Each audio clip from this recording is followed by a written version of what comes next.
चलिए आज बनाते हैं क्रंची ब्रेड रोल। जिसके लिए मैंने ब्रेड लिए थे, उसकी जो साइड वाली पार्ट है ना वो मैंने काट ली थी। उसे ज़ाया नहीं करना, उसे कर लेते हैं ग्राइंड।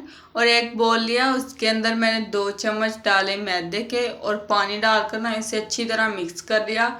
इसकी लई सी बना लेनी है। और एक बॉयल पोटैटो लिए, उसे मैश कर लिया था। उसके अंदर डाला प्याज, धनिया, चिली फ्लेक्स, जीरा पाउडर और नमक डालकर इसे कर लेना है अच्छी तरह मिक्स। जब अच्छी तरह मिक्स हो जाए, इसके बना लेने हैं रोल। सभी के रोल बनाने के बाद एक ब्रेड लेना है, उसे अच्छी तरह बेल लेना है आपने।